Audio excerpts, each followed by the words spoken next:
আমরা যখন প্রথম রাতে নামাজ পড়ি তখন আমরা এটাকে সালাতুত তারাবি বলি, আর যখন আমরা শেষ রাতে পড়ি তখন আমরা সালাতুত তাহাজ্জুদ করুন। জি, আসসালামু আলাইকুম, আমি তুহিন বলছি সিরাজগঞ্জ থেকে। ওয়ালাইকুম আসসালাম। জি বলুন।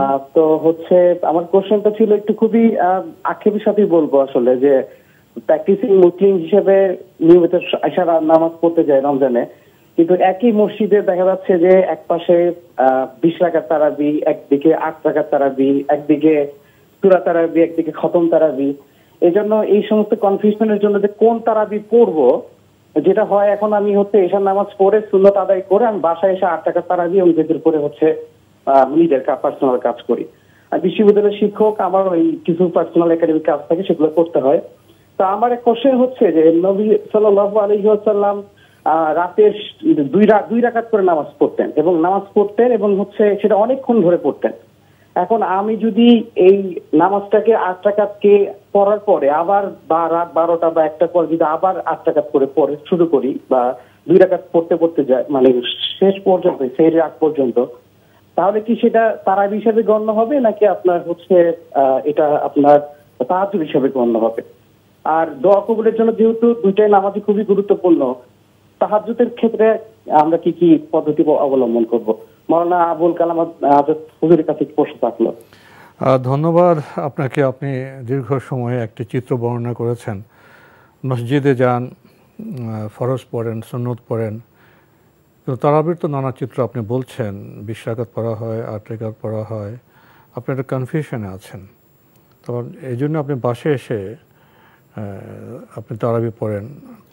প্রসঙ্গত প্রশ্ন করেছেন রাসূল সাল্লাল্লাহু আলাইহি ওয়াসাল্লাম কীভাবে তারাবি পড়তেন, এবং আপনি বলছেন যে এক সময় 8 রাকাত পড়ব, অন্য সময় 8 রাকাত পড়ব, 2 রাকাত করে পড়ব, এটা কি তারাবি হবে, তাহাজ্জুদ হবে, পদ্ধতি কি?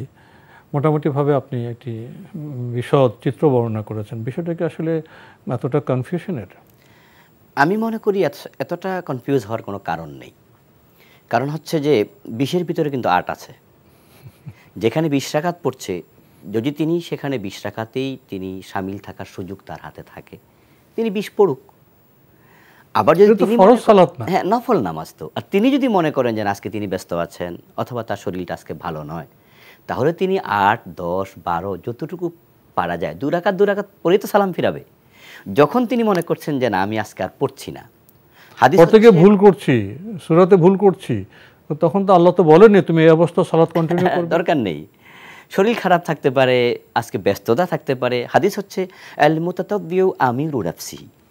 রাসূলুল্লাহ সাল্লাল্লাহু আলাইহি সাল্লাম বলেছেন যে নফল বিষয়ে, যে কোনো নফল বিষয়ে ব্যক্তি হলো তার আমির, সে তার দায়িত্বশীল। সুতরাং আপনার যে কয় রাকাত ভালো লাগে আপনি পড়বেন। এখন আপনি 8 রাকাত পড়ে চলে গেলেন, ভোর রাতে আবার দাঁড়িয়ে 8 রাকাত পড়ছেন, কোনো অসুবিধা নেই। পুরা রাত যদি কেউ যদি মনে করলো যে এশার পর থেকে আজকে আমি ঘুমাবো না, তিনি একবারে শোবে সাদেকের আগ পর্যন্ত লাগাতার নামাজ পড়লেন, তাহলে যদি কেউ মনে করলো, তাহলে আমরা কিভাবে তাহাজ্জুদ এবং তারাবিকে আলাদা করব? কারণ তিনি তো আলাদা করেননি।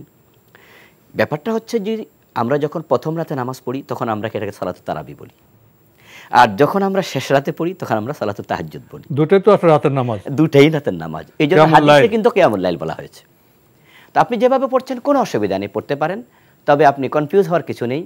আপনার পাশের মসজিদে যেখানে 20 রাকাত হয় সেখানে 20 রাকাতে আপনি অ্যাটেন্ড করুন, যেখানে 8 রাকাত হয় সেখানে 8 রাকাতেই অ্যাটেন্ড করুন। সুযোগ যেহেতু আছে, ইসলামে যেখানে কোনো বিষয়ে ওয়াসাআত থাকবে, সেখানে প্রশস্ততা থাকবে, আমরা সেখানে বিষয়টাকে সংকীর্ণ করতে যাব না, বরং প্রশস্ত রেখেই আমরা খোলা মনে আমল করব এবং এই বিষয়ে আমরা কনফিউশনে ভুগব না। এখানে বোধহয় এই বিষয়টা খুব গুরুত্বপূর্ণ। আমাদের সমাজে আমরা ফরজ এবং নফলের পার্থক্য বুঝি না। ফরজের ক্ষেত্রে যে কড়াকড়ি, যে নির্দিষ্ট বিষয় রয়েছে, নফলে তো সেটা নেই। নফলে আপনি আগে বলেছেন সেটা বান্দার সামর্থ্য এবং ইচ্ছার উপর নির্ভর করে।